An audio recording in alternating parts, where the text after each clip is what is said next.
So imagine for a minute that you build a body of work that has, for the most part, a tonally consistent narrative, and your audience has come to appreciate your body of work for the consistency that it brings. And maybe somewhere along the way, you decide to have kind of a departure and reboot that idea. And in this next iteration, you decide to give it kind of a comedic slant. And that might rub some people the wrong way, but it's hard to maintain a tone that is a little bit menacing, a little bit alienating. So this was the compromise. And then you take it another step and release something in this comedic pantheon of your part of work that is a complete departure from that, which doesn't really make a whole lot of sense with the narrative that you were originally telling. Now, it's a completely ridiculous concept, right? It's almost the same as if you had a YouTube channel devoted to metal and decided to reboot that with a comedic slant and then make your last video a movie review. It'd be fucking ridiculous, right? Well, I'm fucking bored and I'm stuck at a hotel, so I watched the new Halloween movie and I'm pretty fucking mad about it. So I wanted to talk to you guys about it. So when this current iteration of the Halloween franchise was devised, they told us it was going to be a trilogy. And because of that, I wasn't able to form an objective opinion about each of the movies as I had seen them. I imagined that the first movie would be kind of a setup prologue type of movie, and the second movie would be the body of the piece, and the third movie, which I had just seen, was going to be an epic conclusion that tied everything together. And we didn't really get a whole lot of that. I thought the first movie was pretty enjoyable. It had a, for the most part, similar tone to the original films. The second movie was a fucking train wreck, and this one, wow. I spent a majority of this movie being upset until maybe the last 20 minutes, when it was pretty engaging, admittedly. But the issue with this movie is they developed, for as much as the last two movies were not good, they developed characters, they developed a theme and a story, and they decided to, for some reason, establish a completely new main character at the start of this movie. And the rest of the characters are there to bring about elements of his personality, and the movie revolves around him. And, this is what, the fucking 12th, 13th film in this franchise. Needless to say, nobody that fucking watches this movie and puts this on gives a fuck about this kid. And we have no reason to. None of the trailers are going to show anything about him. You don't know anything about this shit going into it. The only thing you know is if you've watched the movies, you know that this is going to be the conclusion to the current storyline, and you know that it's going to have this epic battle between Laurie Strode and Michael Myers, and you do get it, but the means to get there is a fucking shit show. Holy fuck. So the reason I wanted to talk about this now, despite the fact that I have a channel that is devoted to metal, is I see the issues here with narrative storytelling that I see with modern metal releases. And one of the first things I noticed when I put this movie on is it has 5 writing credits. How are you going to come up with a consistent story with 5 fucking writers? I mean, sure, there's been collaborative bands before, but for the most part, the really strong artistic statements done in metal have been by a single writer. And this is, it doesn't feel like a Too Many Cooks in the Kitchen movie. It just feels like the means to get to the conclusion is so ridiculous. And I know that it's put there to be more social commentary than anything, because these movies in this current trilogy try to be more social commentary than what the franchise had been before. And I get that, modern life is hell. The more we evolve, the more we kind of expose that living in a society is the true horror. And I get it that there are things to lampoon here based on modern living. The first movie didn't really have it so much, but the second movie in this trilogy was about kind of caught in the mob mentality, and the idea that anyone could be violent and anyone could look at violence as a means to a catharsis and have it be geared towards someone undeserving when you're caught up in it. I get it. We've had a lot of that, a lot of polarizing political viewpoints in the last decade or so. But I don't want that in a fucking slasher movie. I don't need fingers pointed at me every time I fucking put on something I'm trying to escape to. But all of that gets thrown out the window when this movie starts. This movie tries to establish a character, and it's if you don't want the movie spoiled, just stop the video.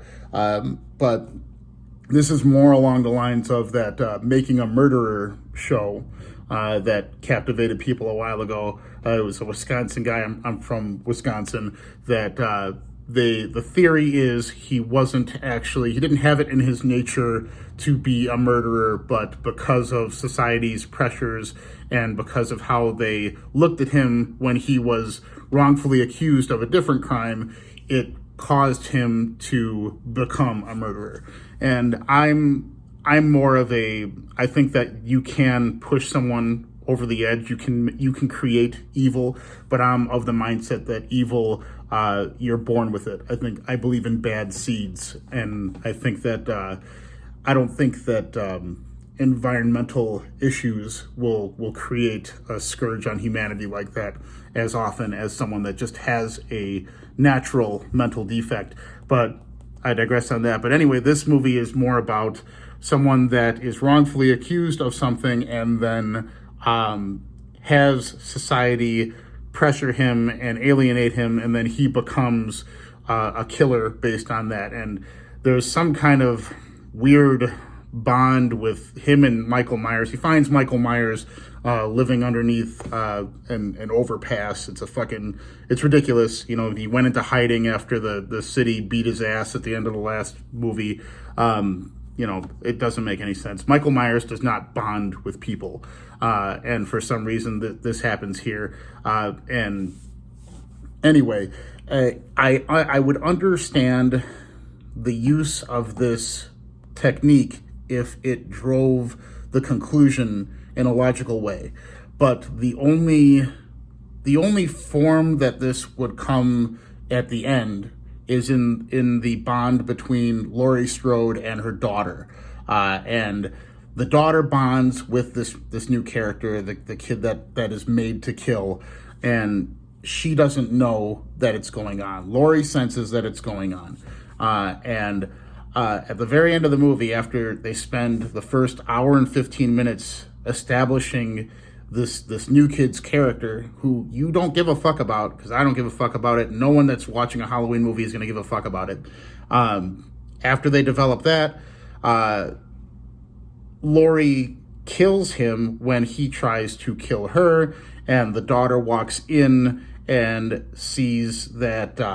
actually, I'm sorry, I fucked that up. The kid commits suicide by stabbing himself in the throat.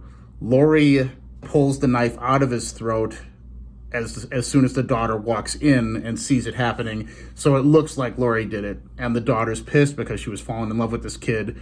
And that is the whole reason for his complete development, is to drive the wedge between Laurie and her daughter. And okay, fine. Find a better way to do that doesn't take maybe 70% of the movie's runtime when you already have an established protagonist, an established antagonist for how many fucking movies, and then they do this roundabout way to bring Michael and Laurie together. And if this could have been a successful technique, if the daughter's relationship with Laurie and the wedge that it caused would have actually had something to do with how the movie plays out, but it doesn't, because the daughter gets pissed and leaves the house after she sees Laurie looking guilty, and then Laurie has a showdown with Michael Myers, who shows up randomly, and then the daughter shows up to save the day literally like a few minutes after she had the storm out, after witnessing what she thought was Laurie killing her new boyfriend. So the the drama behind what that could have been was just kicked out the window just to have the daughter just turn around and save the day anyway. So you develop all this tension between the daughter and the mother, and then none of it matters at the end. And then there is the showdown that everybody wants to see between Laurie and Michael. And you know, it is gripping. It was entertaining when it finally fucking happened. But then after that, it peters out, and you're wondering how the fuck you got there. And my God, like this form of storytelling, I just don't understand the need for the two movies before it. I don't understand the need for the first hour and 15 minutes of this movie. If you're gonna tackle this franchise, I understand you're gonna want to do something new with it, and that's been attempted a couple of times, and it's always fucking sucked balls. But this time, man, like, fuck. So this is the format that we had here. We had a bunch of needless characters doing a bunch of needless things and developing needless relationships that don't make sense, and then it leads to a climax and then no catharsis. And where do you see that? You see that in fucking modern metal. You see a whole bunch of shit that doesn't make sense. You see a bunch of ideas thrown at the wall. You see no commitment to anything. You see random tonal shifts that don't make sense. And you see the overall atmosphere of what is being brought to the table is more comedic and tongue-in-cheek than what the original actually had going for it. And then you have this climax, which you're going to see in the fucking breakdown of modern metal, and then you have no catharsis. You have no resounding statement at the end. And this movie tries to wrap things up. It tries to have some kind of grandiose feeling to it at the end, but getting there was such a shit show that it doesn't matter. Like the last 15 minutes of this movie could have been stapled to the very end of the last movie, and it would have been more successful. But they spent so much time trying to develop shit that didn't matter, and it just fucking doesn't work. So I don't know. If you're a horror movie fan and you want to see the conclusion of a legacy series like this, which already had several and none of them mattered in the long run, might as well see another one that doesn't matter in the long run. So you know, if you haven't seen it, sorry if I spoiled it for you, but it fucking sucks, and it sucks in the same way all modern shit sucks. So thanks for listening.